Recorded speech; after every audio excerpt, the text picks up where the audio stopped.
Well, I can tell you that for me, this week has gone incredibly fast. I have enjoyed getting to meet so many of you, and I have to say that I feel like the best present of all that I've received is just making some new friends at the bottom of Australia. But I guess if you flip it upside down, you're at the top. So that's something you can hold on to.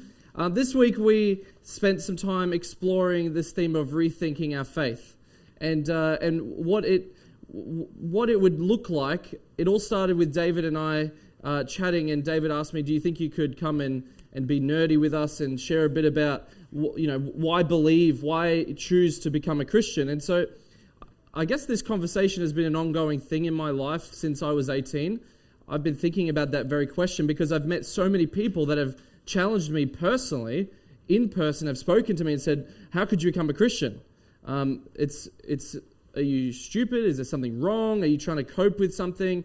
These are the kind of questions I've received in my time. And I thought in the beginning that the best solution was a very reasoned explanation, a good argument with good premises leading to a great conclusion that is undeniable, and people will believe. The reality is I've attempted that many times with people, and they may nod and go, oh yes, very interesting, I see where you're coming from, but walk out and completely forget about everything I shared with them. And that is obviously a possibility every chance. But I think what I've actually observed in my time of ministry and spending time with lots of different personalities from different religious backgrounds and philosophical backgrounds, that the thing that often is most attractive and works best is presenting not the truth to people first, but to present that it's believable and it matters and it works. This is what's actually motivated many of my talks this week. If you've come to every single one, you would have noticed that is what guided a lot of the mentality and the thoughts that came out of my messages. So when I began this week, some of you may have been here last Sabbath and just come back this week, I presented that Christianity is a believable option. It's worthwhile because it makes a difference in people's lives. Not just in some people, but in people from many different backgrounds. And actually, that's what we spoke about on Sunday, which you might have missed. On Sunday, we explored how could Christianity be right when there's so many other people that don't believe in Christianity. And often that's the biggest defeater of Christianity. People come and say, well, there's people that are atheists and there's people who are Hindu and Muslim, and they're very smart, logical people, but they would never become Christian. How can Christianity be true? And I think the way forward for me has been, obviously we have to come and reason there, but the important thing is that Christianity is both believable, but also that Christians are likable. That Christians actually have something that is to offer that is attractive. The strongest argument I've seen time and again is a Christian that is loving and lovable. And so we spent a few days exploring some important themes. And by the way, on that note, you know it instinctively. I've said it there, but you know it from the bottom of your heart. When you enter into a church and everybody looks miserable, are you excited to be there? Honestly, if you're a first timer walking in and everybody just looks like they hate being there, they're yawning, they're saying, I've had a big week, and everyone's just like falling apart. Of course, they're wondering, does this actually matter to any of you? Does this even mean anything? So that is, I think, the key thing that we've been hitting in a few of the talks this week. We also looked at how the Bible is, if we come at it with truth, we could list all the reasons to believe it because it's true, or we can show that it works, and then that leads to truth. Can you see how I'm attempting to flip the approach that we'd like to take when we come and explore the Bible or talk to people about our faith? And so this has been the big motivator for my week, and I hope that if it's something at the very least, you would have been challenged to think, how could I present the beautiful, believable truth of Jesus in a way that first starts in my life, is lived, is experienced, and that is attractive to somebody else. And I think if you do that, you are 95% of the way there. You may not have all the facts. You may not think you know the answer to every question. Oh, but I've seen it.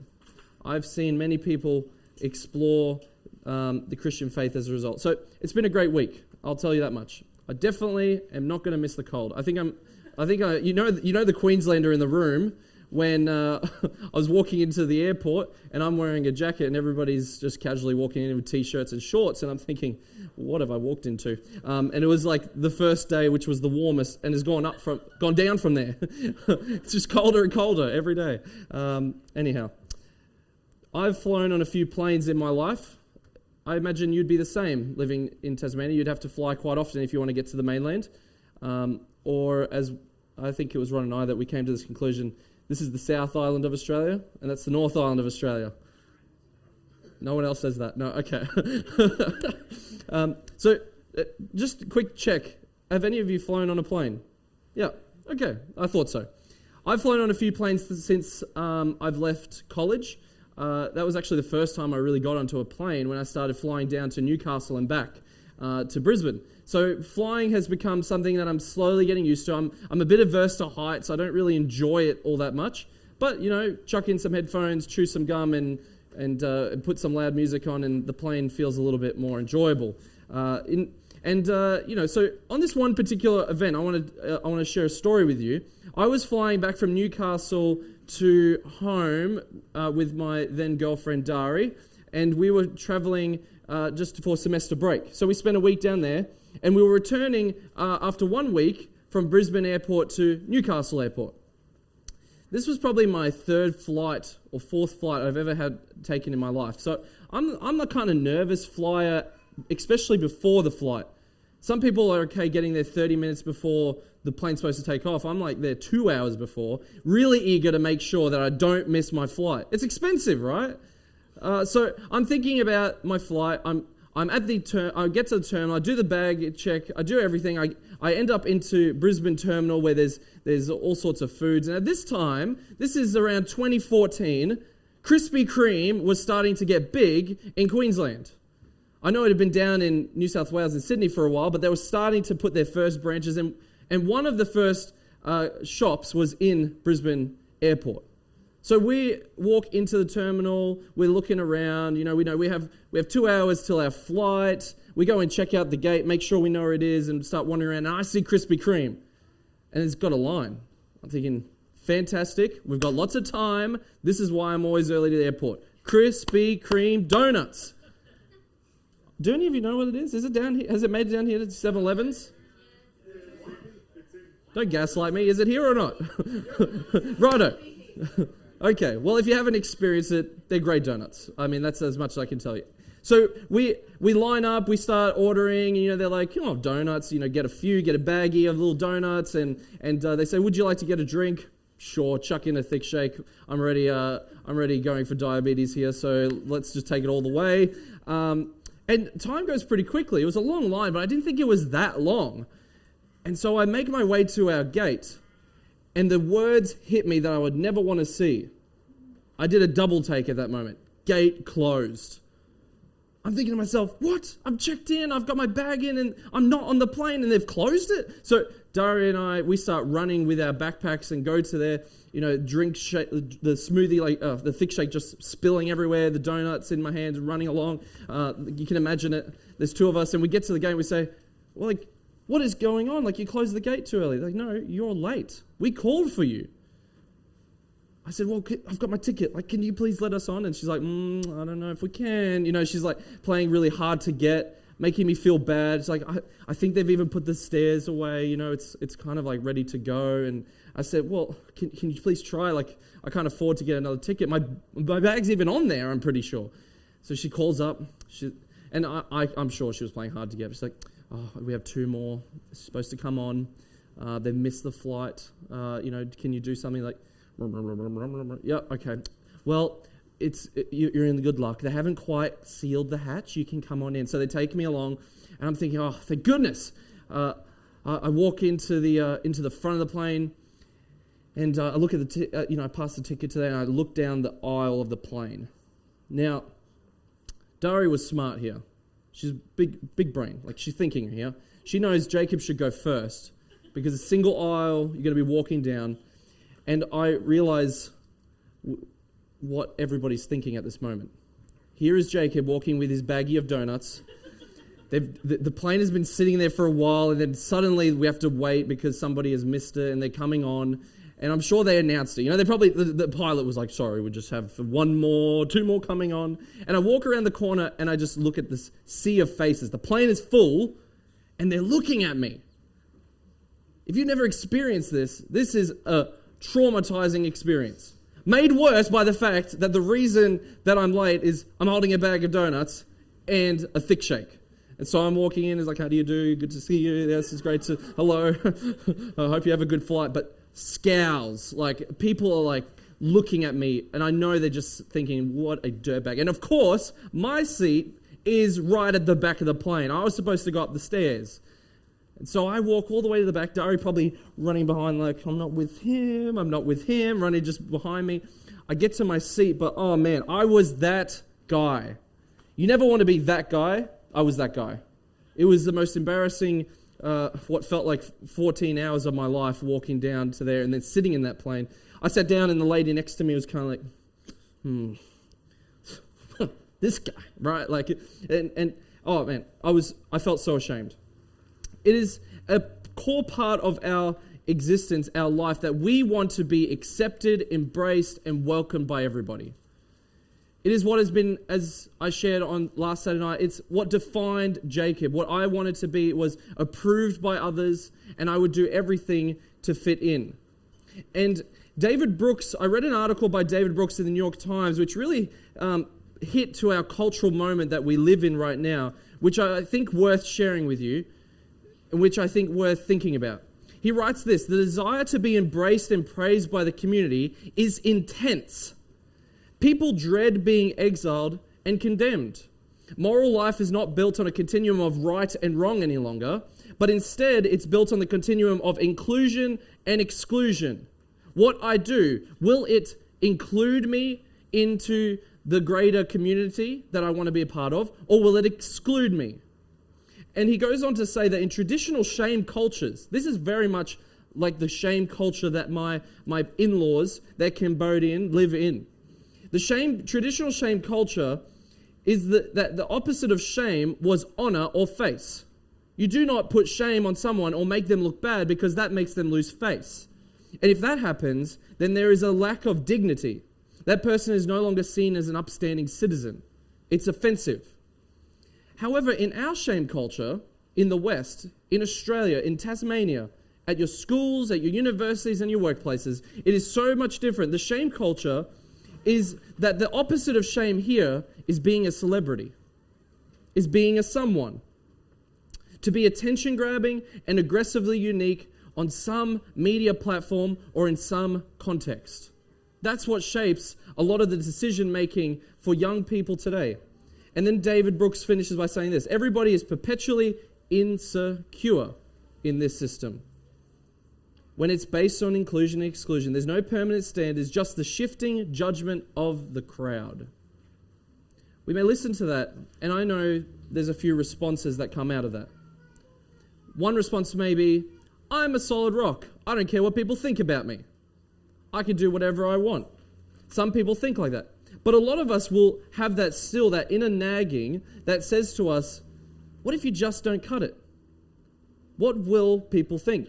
It used to be that there was an inner lawyer that we'd call guilt working in our life, telling us and condemning us and telling us what's wrong. But now the inner voice, the inner monologue is a inner grandma.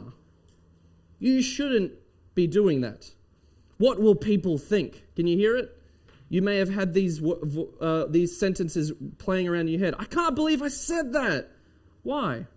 Because what people think about me is being changed by my words. A joke that didn't quite hit the mark. Oh, man. Fool. Holding my drinks and my donuts. Oh, people are looking at me differently. I'm not the good guy. I'm the bad guy. Oh, no, this doesn't feel right.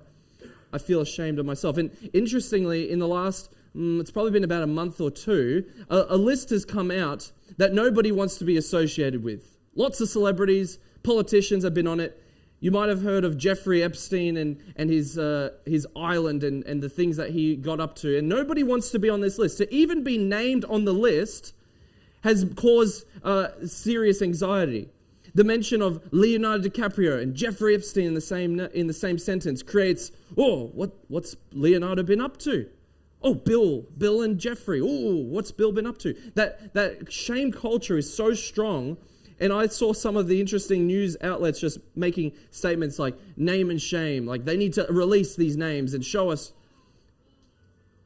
On the inverse, we have, I feel like it's time to wake up, guys. On the inverse, we have stories of sports stars like Lance Armstrong or Ben Cousins, which I don't know if you were alive or if you remember the height of Lance Armstrong's career, but this man was winning Tour de France's left, right, and center, Olympic medals. 7 consecutive Tour de France's were his until it came out. And he even went to court to try and prove his case that he was not a man that was doping and was taking performance-enhancing drugs, but instead won that case. But down the track, it came out that he was in fact cheating.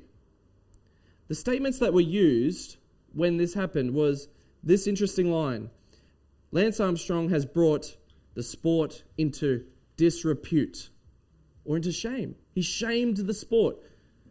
Our culture may not understand guilt and sin, but they definitely understand shame. What it feels like to shame to be part of at the bottom of the barrel. That there is a code of honor that means our behaviors matter. And when we're at the bottom, we feel broken. We feel like nothing. We know too instinctively what it feels like to shame and dishonor God. We know what it feels like to let him down and to be far away from him.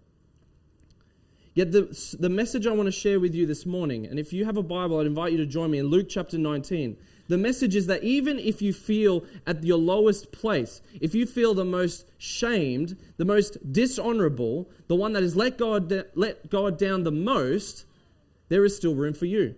Luke chapter 19. I'd invite you to come join me as we explore Luke chapter 19, beginning in verse 1. Jesus had been teaching and traveling towards Jerusalem, and many messages had been shared, including those 3 very prolific stories: the lost sheep, the lost coin, and the lost son. And I imagine that these stories were getting out, spreading throughout the land of Israel. And one man was living in the town of Jericho. Jesus had passed through Jericho rather than stopping there in this particular account. A man was there by the name of Zacchaeus, and he was a chief tax collector and was wealthy. He wanted to see who Jesus was, but because he was short, he couldn't see over the crowd. Please resist the urge to default to children's story language and thinking. Please don't start singing that Zacchaeus was a wee little man and a wee little man. Yeah, Tash is ready onto it. He ran ahead, climbed a sycamore fig tree to see him, and since Jesus was coming that way. When Jesus reached that spot, he looked up and said to him, Zacchaeus. I have a question. The story doesn't introduce Zacchaeus any earlier as having a relationship with Jesus. Jesus passes through the town, so he didn't stop there, as custom was. Generally, a teacher, if they were traveling around, would stop at a town so that the people could show hospitality to him and lavish him with gifts and be kind to him, and he'd spend some time there. But in this account, there is no stopping in Jericho. He passes right through it. And Jesus comes out of the town, suddenly looks up in a tree and seems to know the name of the person hiding out in the tree. There's some questions here that I have. What is going on? There seems to be a gap. How does Jesus know Zacchaeus? Well, firstly, before I get to that, why is he even in the tree to begin with? The first thing we would say, well, his height is his disadvantage. For all of us vertically challenged in the room, this is our hero, Zacchaeus. He's the epitome of someone who defies height. But I think it's more than that. I think the reason why he does a few actions here that seem very strange, the first of which, he's outside of the town, and he's labeled by Luke as a tax collector, a high-profile tax collector, someone that was of the enemy, someone who is a traitor to the Jewish people. And he's running ahead of the crowd, notice this, and he hides in a sycamore fig tree. Very specific details. What do all these details have in common? Well, if you're a botanist, you will know that a sycamore fig tree is a very leafy tree. It's not a palm tree. It's a tree that you can hide in and you can see out to, but people would be less likely to see you. And the fact that he's running tells you that this man is ashamed. Rich, dignified men do not run. Rich, dignified men do not try to be a sprinter. They walk in a dignified manner. But Zacchaeus runs because he's ashamed and he's trying to get away from the crowd, but he still wants to see Jesus. Thus leads to this strange account where he is hiding in a tree with great foliage and he wants to just see Jesus. But Jesus calls him out. Shame does this thing to us. It causes us to want to hide and run and be excluded from others. It wants to just avoid being discovered. Adam and Eve, when they recognized their sinfulness, wanted to hide. But God isn't like that. He's not excited about us hiding. He pursues. And so he says, "Where are you?" to Adam and Eve. And often we will run away from the challenges and the problems and we will let shame win. We may fly into a rage and have an argument with a parent or with our loved ones, our spouse. But because of shame, we don't want to go and apologize. We don't want to go and make things right. So we double down. We think of a witty remark or we point it back to them. But that's shame at work. Shame is stopping us from reconciliation and forgiveness. Shame can keep us in habits that are toxic and destructive, telling you that you're not good enough, you've stuffed up so many times, so just go back to it. That's who I am. At the bottom of the barrel. See, shame breaks relationships apart, but also breaks me apart. So how did Jesus know his name? That's what's still, it doesn't seem explained. Why does Jesus seem to know who Zacchaeus is? I think it's because of this reason. Zacchaeus didn't want to be found, but he clearly does get discovered. He becomes the center of the story. I think the detail that's missing that would have happened is when people saw Zacchaeus, the guy that was taking all their money, the guy that was robbing them, when they saw him in a place of vulnerability. You've seen it before. We all love to praise Kim Kardashian. We all love to praise Kanye West or the President of the United States. Oh, I don't know about that one. But soon as they do something bad, watch how the crowds turn. Watch how everybody loves to hate them. Soon as the guy on top is at the bottom, this is opportunity. This is my chance. And I think at this moment, scathing rebukes, ridicules, insults were being flung at Zacchaeus as he hides out in that tree. He's been spotted. Get him, boys. But Jesus hears his name and instead of joining him, says, Zacchaeus. Now, if I was part of that crowd and I was really getting joy out of this, I know at that moment I would have been ready to hear Jesus say, Zacchaeus, quit your job. Get your life together. Repent. Go to the temple. Purify yourself. It's time to keep the law. I think that's what they were expecting Jesus to say. What does Jesus say? Zacchaeus, Zacchaeus, come down. Come down. I have to come to your house today. Everybody ready to throw a stone. Oh, did he just say he's going to his house? Is he going to hang out with him? This is very controversial. To be known and associated with Zacchaeus would have been social suicide. To be with the person that has been the biggest problem to their town, and he's saying, hurry, come down, I must stay at your house today? What in the world is Jesus doing? The house of a disreputable person. Jesus, don't you know you'll be defiled? Don't you realize you're going to be just as bad as him? People are going to start calling you a sinner. I'm going to his house today. He doesn't care about the public shame of Zacchaeus. He only cares about Zacchaeus. The fear of shame prevents us from doing good. This is the clear problem of our society. Because we're so afraid of what people think of us. Remember, the continuum is inclusion or exclusion. What if everybody is saying that this particular lifestyle is the way to live, and if you don't do it, you'll be excluded, but that way of lifestyle is breaking people? What do? Do you join them so that you're in, or do you shift? How many times have I heard a young person say to me, I don't want to get up the front to pray at school because then everybody's going to think I'm a Christian. And the first time I heard it, I was caught off guard. I'm like, What do you mean you get, we're at a Christian school. I mean, that's not the worst thing in the world. It's like, are you kidding me? To be known as a Christian at this school means social suicide. It means that you're going to be the weirdo and they're going to stop wanting to hang out with me. If what I wear or the people I hang out with or the things I do define me, soon as those things are gone, what kind of person are you? That's what we explored this week. If something temporary defines you, soon as that thing is gone, you have no definition. But if something eternal defines you, then it doesn't matter what happens. You can still walk, you can still go forward. And so Jesus still turns up. Jesus leaves the crowd behind. He does stay at Jericho. Notice this. He wasn't staying at Jericho initially. He was passing through. He was on his way through. But he does choose to stay.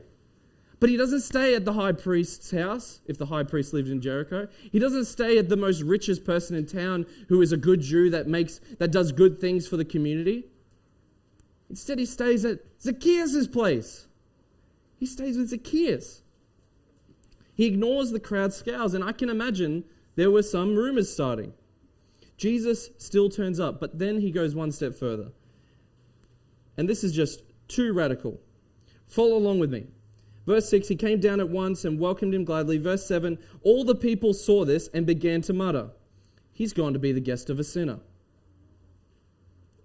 Verse 8, but Zacchaeus stood up and said to the Lord, look, Lord, here and now I give half of my possessions to the poor, and if I've cheated anybody out of anything, I will pay back 4 times the amount. Something in Jesus, there seems to be nothing else described of what he taught, but something in Jesus is enough for Zacchaeus to say, this is the greatest sermon of my life. This is the greatest message. He came to my house. Nobody would come to my house. He came to my house. He accepted me. They were scowling and he came to me. Jesus said to him, today salvation has come to this house. And then says the most controversial thing yet, because this man too is a son of Abraham. He's not a son of trash. He's not the son of the lowest person in town. He is the son of Abraham. The son of Abraham is Isaac. He's the child of promise. This is someone valuable, sought after, yearned for by the heart of God. Jesus says that the lost is now found. God's love and grace comes, number one, God's love and grace comes before a change of heart and life. If we think first, I will clean my house up and then Jesus can come visit, we've missed him. He's walked through town and he's headed off. But if we recognize that Jesus comes to me before my life is all sorted, before I can be an honorable person, then we know for sure that Jesus is coming. We have shamed God. That is often our feeling. We've sold out. At times when we should have been speaking up for him, we didn't. At times when we should have been the righteous one, we weren't. But Jesus still sees us. He sees us in the tree hiding. He sees us running away from the crowd. He still says, I'm coming to your house today. Jesus sees us when we feel ashamed because we've watched porn again and it just seems like this never-ending cycle since we were 14. He still sees us. He's not ashamed of us. He says, I'm coming to your house today. We may be feeling ashamed because we keep getting into arguments when we're just trying so hard to do it right. He still sees us and he says, I'm coming to your house today. Jesus doesn't exclude us because we didn't do what he said. Instead, he includes, he invites, he says, I'm coming to your house today.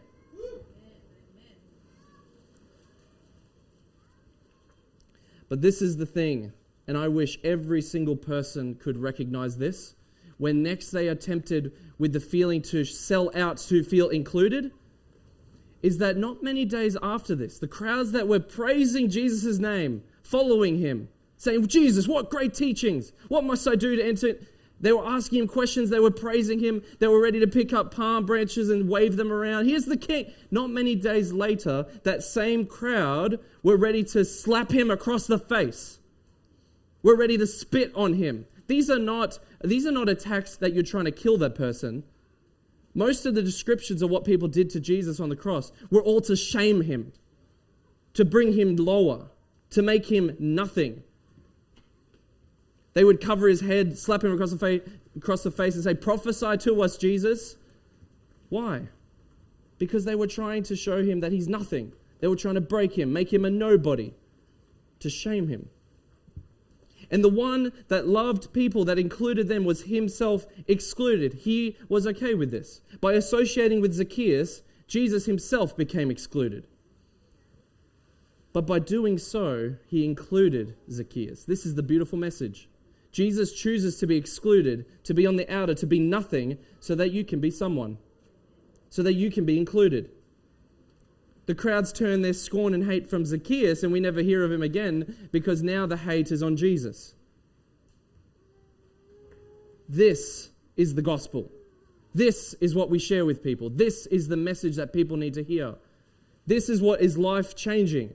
If you go to your church and you tell people that they don't need to do something to be included and welcomed home, then you're going to see your churches grow and grow and grow. You're going to need to knock them down and build bigger ones so that everybody can know that Jesus is coming into their house today. And there is a parable that connects to this so closely that I think just warms my heart, and I have to share here in conclusion. Earlier, Jesus told a parable to a group of people. And that group of people was a mix of religious leaders, spiritual people that spent lots of time in the temple and a synagogue reading Torah, and a group of people that were described as sinners and tax collectors. Maybe one of Zacchaeus' mates was there. Jesus shares 3 stories. The first story is of a sheep that wanders off. A shepherd finds the sheep, brings it home, and has a party. The second story is of a woman who loses one of her 10 coins, sweeps the house out, checks everywhere, finds it, has a party, everyone rejoices. But the third story is strange because it shows someone leaving and getting lost, but nobody goes searching.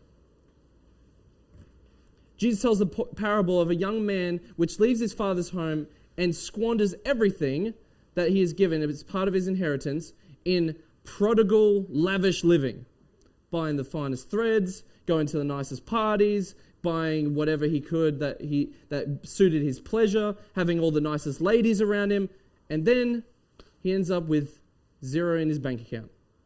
He ends up working for a farmer, leasing himself out so that he can feed the pigs, and finds himself eating in the pig pen. Now this is a beautiful point, because it's not an evangelistic series that convicts him. It's not even a teaching of any sort. There is a thought that presses into his mind. A thought that is a memory. That he in his father's house had much to eat. That his servants, who are just hired workers, they are living better than he is. And that memory, that knowledge that there is a father that loves and adores him, is waiting at home while he's living the shameful life of a pig farmer's servant eating what the pigs eat. Shame is a cue that there is a God working. Shame is a cue in our culture that is yearning to be filled. For the person who comes and says, "I can't believe in God," but feels their life filled with shame and dishonor and brokenness, that is the heart's yearning and a clue that there must be a God that can fill that.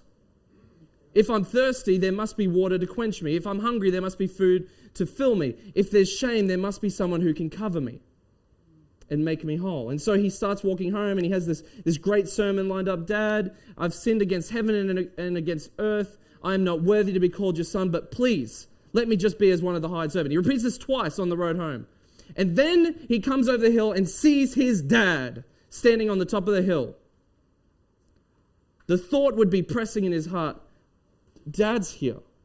And Torah teaches that a father who has a disobedient son takes that boy and takes him out to the town elders and stones him, makes an example of him. I imagine the thoughts bouncing around in his head. What's Dad doing? But he's alone and he's running. And if somebody's running at me, I could feel the anxiety. He's coming to take me down. He's going to spear tackle me, drag me to the elders, and it's over. But instead, he's not holding something to bind him up. Instead, he's holding a robe and shoes. And I've heard some scholars say that the reason the father runs is because he doesn't want anybody to see his son, the one that had dishonored him. He's taking the dishonor upon himself by running. He's taking the shame upon himself as he runs towards his son, and he covers him, removing the shame, putting shoes on his feet and a ring on his finger, and restoring him in honor. And then he celebrates and has a party. Everybody's welcome. Nobody comes to stone him. That is the gospel, my friends. He wants to protect you. He wants to lift you. He doesn't care if your life has been filled with brokenness, shame, too many things that you shouldn't have done, too many people you shouldn't have hurt. He is running towards you if you will hear the thought of your heart and if you will respond and walk towards him. And he won't even let you get all the way there. He's going to come running towards you. Don't let what you've done stop you from coming home. Don't let what you've done stop you from coming home. Your Father loves you. He loves you so, so much. Share that message lavishly. Share it with everyone. And now if you are a person that has spent a lot of time in church and you love Jesus, for the rest of you who are still thinking about it, you can sit back.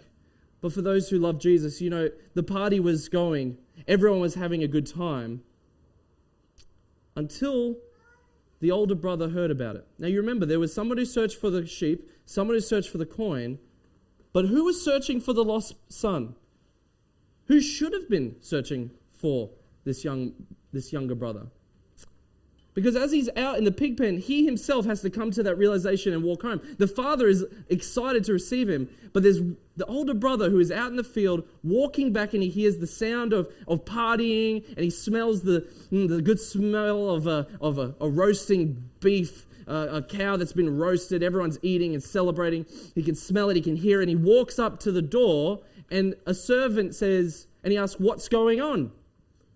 The servant says, "Didn't you hear? Your younger brother is home. The one who was lost is now found." You would think this is a moment for rejoicing, but this older brother, his opportunity was to go and find his brother. He never did. He never cared about his younger brother.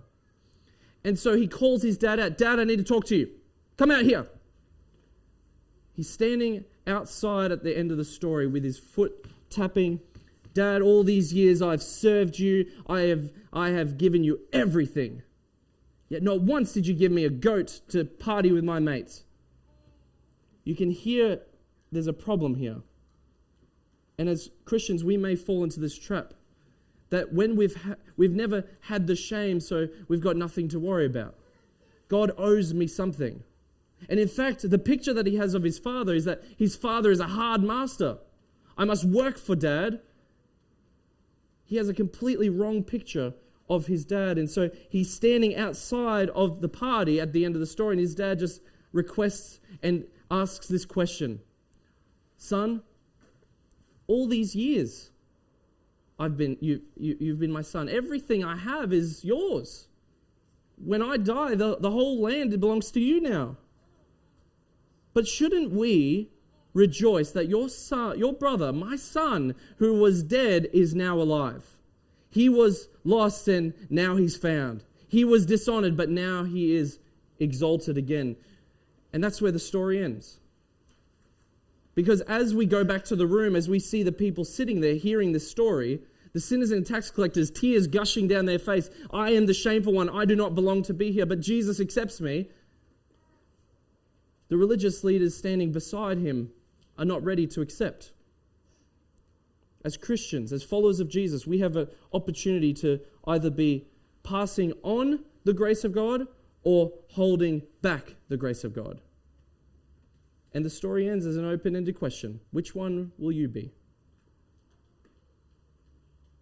I don't live in Tasmania. I don't get to see the people of Tasmania, the 500,000 people that make up this island. But I know this, that there are 500,000 people that are made in God's image and that are loved by him. And you have been blessed to know that.